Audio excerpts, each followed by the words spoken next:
The next topic is staff turnover and hiring of staff. And this topic is very much, it's for all countries we're working in. It's kind of like so many people, almost all small business owners, they always want to keep their staff. And they want to always hire only good staff. And they do all kinds of interview to make sure they get the right staff. And they're always on top of it, want to get the staff perfectly working before they aim for expansion. And it is big problem. Number one, they'll never get the right staff. Staff doesn't stick with them in most cases. And I'm not so much going to talk to you today about how to improve the staff sticking with you, even though that can be done to a degree. I want to actually more point out the fact that there will be staff turnover. And that this is extremely relevant to, let's just say, India.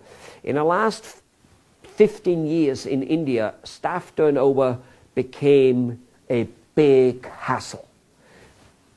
That's just because India didn't know staff turnover before. Yet where I come from in Europe and in the United States of America, staff turnover was around ever since I grew up. I had 20 or 30 jobs. Wow. Most of them because I wanted to move on. Some of them because I just simply didn't like them. And some of them because I got fired because the bosses didn't think I was good enough or fit in the organization for one reason or another. So, I've been on both fences basically. On one hand, I was switching jobs like other people change shirts. And on the other hand, I was in charge of very large operations with very large companies. I think the largest was like, having literally close to 1,000 people under my command. And I had my own business with 20, 30, 50, etc., 70, 100 employees. One way or the other way, as I said, I'm on both sides. On one hand, I wanted to have good staff and stay with me.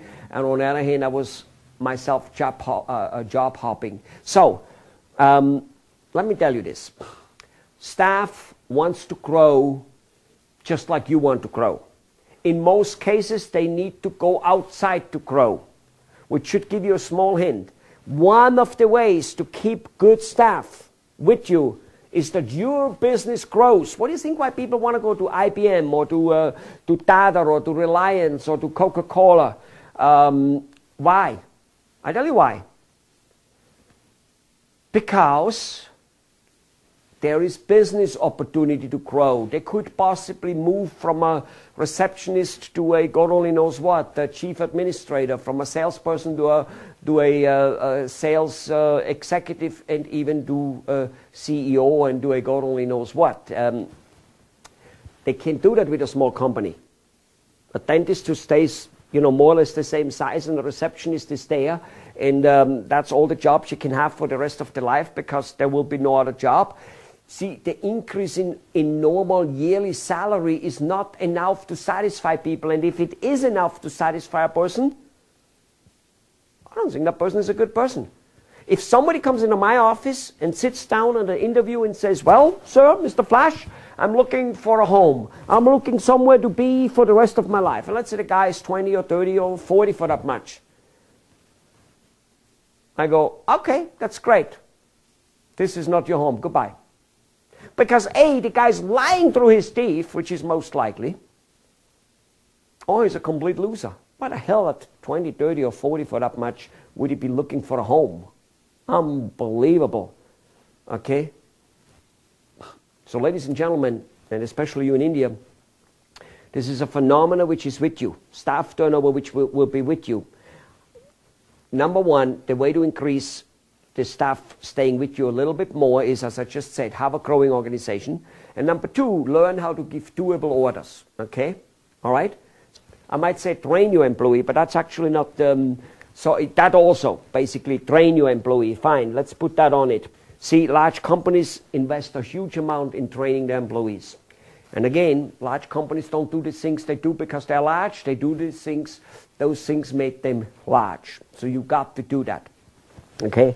You've got to train them. However, there's the fact of doable orders. Most executives Most bosses do not know how to give orders. They give orders such as be friendly. They give orders such as let's get the sales up.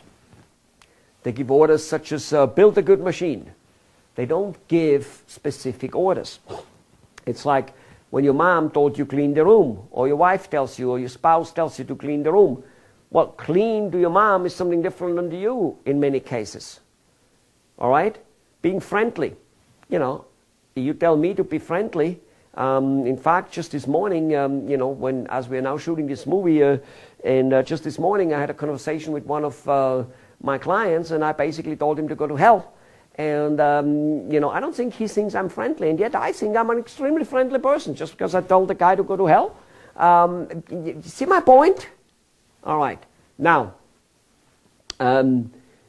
people do not give, this is definitely not a topic of how to give doable orders today. This is in itself a whole training sessions with no doubt. So you've got to train people. You've got to learn how to give doable orders. You've got to say, hey, so we want more sales. This is what you need to do.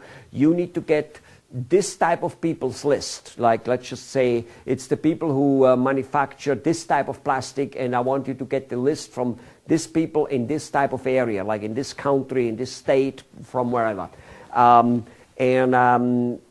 Go and figure it out, or go to this and this mailing house and somehow get the list. And get the phone number, the address, the email, get this and that. You got to give exact orders. Good. Then once you have it, what you do is you write them a letter.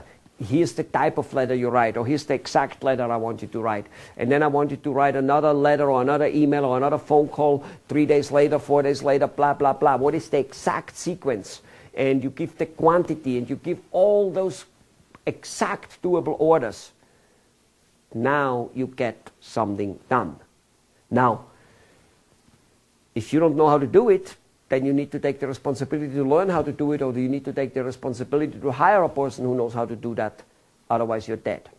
Okay, trust me. So, and probably the most important part is that your company is growing, which, however, if you do give doable orders and train your employees, your company probably will be growing.